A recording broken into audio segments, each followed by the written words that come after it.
गुजरात विधानसभा का चुनाव बिल्कुल बच चुका है।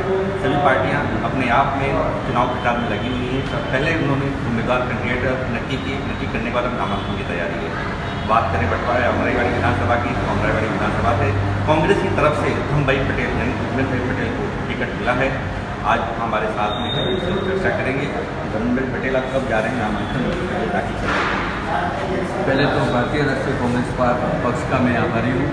उन्होंने मुझे इलेक्शन के लिए कांग्रेस पक्ष से मुझे सिलेक्ट किया, उसके लिए मैं मेरे मोदी मंडल और पार्टी का शुक्रिया अदा करता हूँ।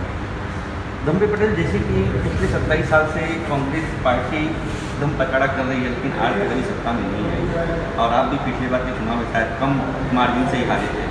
इस बार क्या आपने जीतने का रोल मॉडल, किस तरह का क्या प्लान आपका होगा? क्योंकि अभी पहले दो ही पार्टियाँ थी, अभी तीसरी पार्टी में एंटर करती है आम आदमी पार्टी। इससे क्या रहेगा, माहौल कितना गर्म रहेगा, क्या रहेगा, किस तरह का? ये बात सही है, 27 साल से गुजरात में भाजपा का शासन है, लेकिन इनके शासन में इनका जो वहीवट है वो प्रजा देख चुकी है। ये महंगाई, ये बेरोजगारी, यहाँ का भाजपा जो विकास मॉडल बता रही है, विकास जनता ने देख लिया है। भाजपा का विकास कैसा है, यहाँ जनता बोल रही है कि विकास पागल हो गया है, यानी हमारी गुजराती भाषा में बोलते हैं विकास गांडो थी। खाली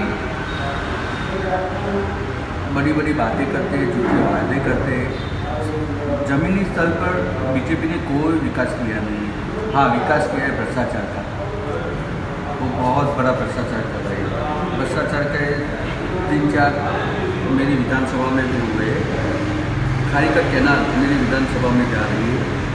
नरेंद्र मोदी यहाँ सीएम थे, तब भी उन्होंने यहाँ बजट दिया था 2008 या 2009 में, लेकिन उसका बजट ऑन पेपर दे दिया, उसका पूरा भ्रष्टाचार हो गया, कुछ डेवलप नहीं हुआ। 2012 में भी बजट दिया था। उपचुनाव था 19 में, तो मैंने मेन मुद्दा एक खारीकट कैनाल का लिया था। तब भी चालू इलेक्शन में कभी कोई बजट की घोषणा नहीं की जाती है, तो भी घोषणा की थी। 3 साल हो गए, उसका भी कुछ हुआ नहीं। और आपने शायद टीवी माध्यम से देखा होगा, थोड़े दिनों पहले इलेक्शन डिक्लेयर होने से पहले फिर से बजट डिक्लेयर कर दिया। ये खारीकट कैनाल का बजट ही डिक्लेयर करते हैं, फिर क्या करते हैं मालूम नहीं पड़ता है। पूरा भ्रष्टाचार के स्वरूप में उनके मिली भगत वालों को मिल जाते हैं। मैं पूछना चाहता हूँ आपसे कि आपने बोला कि विकास आंधा हुआ विकास पागल हुआ, लेकिन पिछले 27 साल से अगर विकास आंधा हुआ विकास पागल हुआ है, तो क्यों उनको चुन करके सत्ता में ला रही है? 27 साल के शासन बहुत हो चुका है। 27 सालों में कांग्रेस ने बहुत ट्राई किया, लास्ट टाइम कुछ मार्जिन से रह गए कांग्रेस सत्ता करने से, लेकिन इस बार क्या रोल मॉडल आपका रहेगा, क्या प्लानिंग का व्यू रहेगा? क्या बेरोजगारी के ऊपर आप लोग अपना जो है शिकंजा चला सकेंगे, किस तरह से मतलब रहेगा? देखो, ये महंगाई की बात है और बेरोजगारी की बात है, तो कांग्रेस पार्टी ने तय किया है महंगाई को कंट्रोल करने के लिए। पहले तो गैस की बोतल जो 1117 रुपये में मिलती है, वो 500 रुपये में देने का वादा किया है। इनके जैसा नहीं है कम करेंगे बढ़ाएंगे, 500 रुपये का ही बोला है। और जो बेरोजगारी है, 10 लाख युवाओं को रोजगार देगी कांग्रेस पार्टी, ये राहुल गांधी ने वचन दिया है। और कांग्रेस जो भी वचन कहती है देती है वो पूरा करती है। और इस बार तुम देखो, बीजेपी इतनी बौखला गई है कि गुजरात डबल इंजन सरकार उन्होंने नाम दिया है। एक इंजन तो चलता नहीं है, दूसरे इंजन को जोड़ दिया है, और दूसरा इंजन भी इतना भाग रहा है। इलेक्शन के पहले बहुत से नरेंद्र भाई ने भी यहाँ गुजरात में आना जाना रहा है, अमित भाई का भी आना जाना रहा है। जो वो सेब है उन्होंने विकास किया है, उनको अपने विकास पे कॉन्फिडेंस है, तो ये सब आना जाना तयफा करने की कहाँ ज़रूरत है। और इनका विकास थोड़े दिनों पहले देख लिया है गुजरात की जनता ने। मोरबी का जो आस्था हुआ है ना, उसमें 140 के ऊपर मृत्यु हुई है।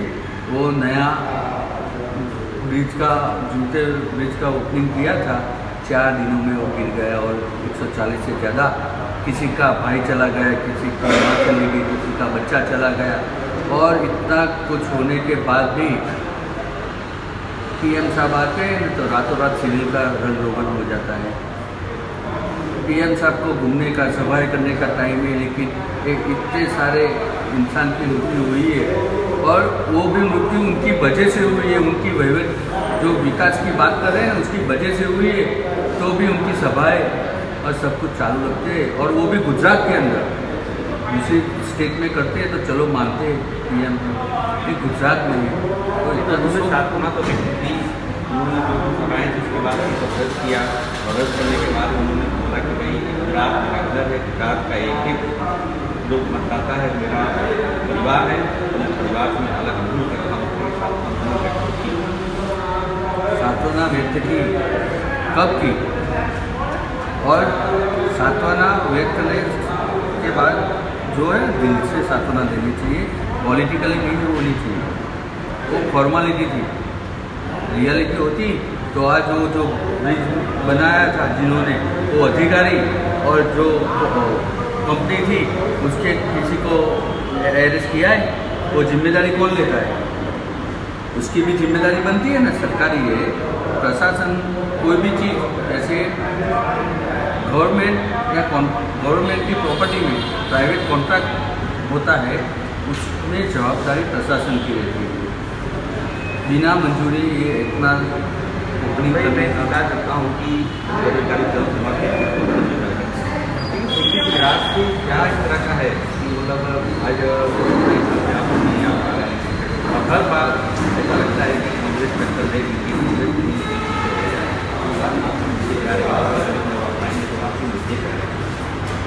देखो, ये हम स्वीकार करते हैं कहीं कांग्रेस पीछे है, लेकिन उनको भी स्वीकार करना चाहिए।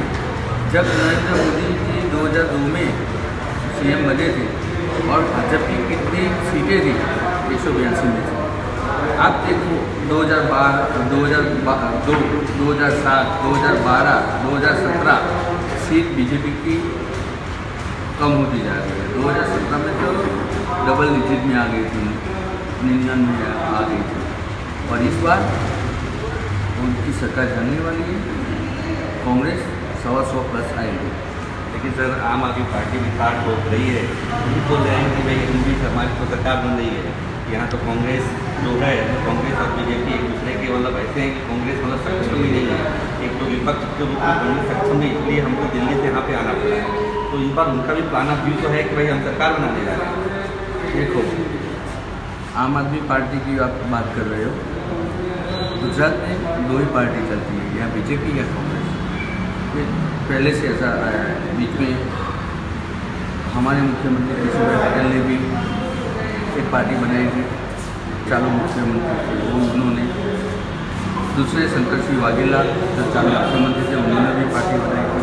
जनता यहाँ पहचान गई है, अदर्स पार्टी को वोट नहीं देगी, वो अपना कीमती और पवित्र वोट नहीं बिगाड़ेगी। खाली दिखावा है, जमीनी स्तर पे कुछ भी नहीं है। ये बीजेपी की बी टीम समझ वो भी तो आपको लगा रहे कि मतलब कांग्रेस है और बीजेपी दोनों एक दूसरे के पहलू हैं। कांग्रेस उसके तले रहना चाहती है, विपक्ष की मेट से रहना चाहती है, कभी वो सरकार मतलब बनाने की सोच भी नहीं सकती, मैं सोच भी नहीं रही है, लेकिन सरकार हमको दिल्ली से यहाँ पे कांग्रेस सरकार बनाना नहीं चाहती तो इतना संघर्ष नहीं होगा। ये मेरी अमरेवाड़ी विधानसभा का, जब मैं हारा 19 में, उसके बाद 3-4 महीने के बाद कोरोना की कांड हो गया, उसमें यहाँ बहुत सी अड़पड़ भी मच गई थी। वो टाइम पे हर कांग्रेस का कार्यकर्ता वो विपत्ति में खड़ा रहा। मैं खुद भी मौत की परवाह करे नहीं, मैं कोरोना के समय में सबसे प्रोटेक्ट सबको सैनिटाइज सोसाइटियों में किया है। पर प्रांतियों को मैंने, वो डर गए थे तो उनको गांव में जाने की व्यवस्था की। कांग्रेस का कार्यकर्ता दिल से काम करता है, मानवता से काम करता है। जो ये पॉलिटिक्स चीज़ अलग है, लेकिन जो आगे बढ़ होता है ना, उसको जो भी समस्या होती है उसमें खड़ा रहना चाहिए और उसमें फ़ोटो खिंचवाने की ज़रूरत नहीं होती है, सबको बताने की ज़रूरत नहीं है। कांग्रेस काम करती है, इसलिए इस बार हमने सूत्र में दिया कांग्रेस का काम बोलता है, कांग्रेस को काम बोलता है। कांग्रेस ने जो किया है वो बीजेपी कभी सोच भी नहीं। कांग्रेस ने बनाया, बीजेपी ने बेचा।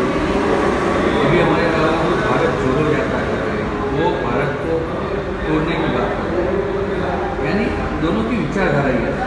हाँ, कांग्रेस काम करती है और बताती नहीं है, वो उनकी कमजोरी है।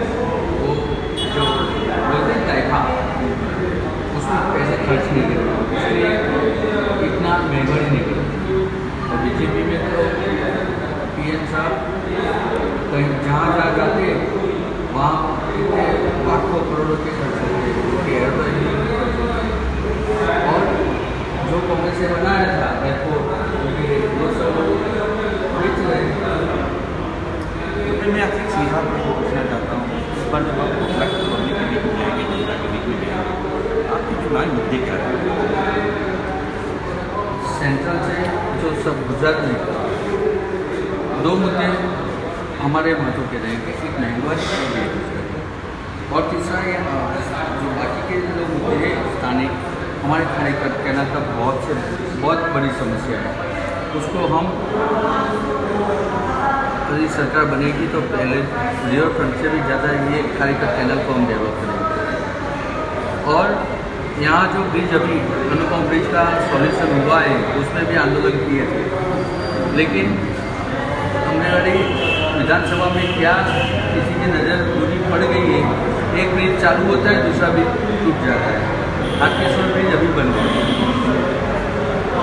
और यहाँ पानी भराने की बहुत बड़ी थोड़ी भी बारिश हो जाए तो पानी एक वार्ड से दूसरे वार्ड तक ले नहीं जाता, कोई पब्लिक नहीं जाता, दूसरा पानी होता। तो वो समस्या पिछले 27 साल से क्या कर रहे हैं, क्या विकास किया है, ये सब लाखों करोड़ों के बजट होते हैं, ये बजट जाते काम है, क्या काम करते हैं। यहाँ पे मेरी विधानसभा में कोई बड़ी अस्पताल नहीं बनाई है 27 साल में, कोई तालाब नहीं बना है, कोई स्पोर्ट्स स्कूल नहीं बना है, कोई नई जगह अपॉइंट करके कोई स्कूल नहीं बना है। क्या बना है उन्होंने? जो भी सरकार से जो मिलता है पब्लिक के लिए, उसके लिए पूरी प्रोसेस होती है। जमीन संपादन होता है, उसके बाद उसका इंफ्रास्ट्रक्चर बनता है, उसके बाद उसका इनोग्रेशन होता है, उसके बाद सब यहाँ के रईसों को उनका लाभ मिलता है। ऐसी एक भी प्रोसेस की हो ये असेंबली में, तो आप बताइए। नामांकन कब करने जा रहे हैं? नामांकन 17 तारीख लास्ट है, उसके अभी देख रहे कौन से दिन अच्छा है। इस बार विजय मुहूर्त में ही नामांकन करने जाना है। बिल्कुल, ये थे अमराईवाड़ी विधानसभा के कांग्रेस सदस्य अमरभाई पटेल, जो विजय मुहूर्त में ही नामांकन करना चाहते हैं। उनका कहना है कि गुजरात में विकास बहुत गाढ़ा हुआ है, पिछले 27 सालों से नो डाउट बीजेपी सत्ता में है, लेकिन कहाँ विकास दिख रहा है। आज यहाँ का हमारे विधानसभा की बात करें, हमारे विधानसभा में किसी प्रकार का कोई भी कॉलेज हॉस्पिटल बड़े हॉस्पिटल्स नहीं खोले गए हैं। जब बरसात का मौसम होता है, बरसात की सीजन आती है, तो यहाँ पे इतने पानी भर जाते हैं कि लोग तो त्राहिमाम उठार जाते हैं। यहाँ पे बिल्डिंगें भी ऐसे ही जर्जरित हालत में पड़ी हुई हैं, लेकिन किसी प्रकार का कोई एक्शन अमराईवाड़ी में जो चालू यहाँ पे धारासभ्य हैं उनके द्वारा कोई भी कार्रवाई नहीं की गई। लेकिन अगर हम सत्ता में स्टार्ट हो गए हैं, तो सत्ता में आएंगे, सत्ता में आने के बाद में हमारा मेन मुद्दा रहेगा महंगाई और बेरोजगारी, जो बीजेपी के द्वारा फैली हुई उसको दूर करेंगे, युवाओं को रोजगार प्राप्त देंगे। और इस बार 100%, क्योंकि पिछले 2007 से लेकर के 2017 तक इन्होंने नया कि कहीं न कहीं बीजेपी की सीटें कम होती जाएगी, 2022 के अवध से ही हम सत्ता में लौटने वाले थे। और फाइनल गुजरात पे जो 27 सालों से सिकंदर जमा हुआ बीजेपी को उसको हम दूर करेंगे। सहयोगी पटेल के साथ मैं प्रतीक यादव, अहमदाबाद।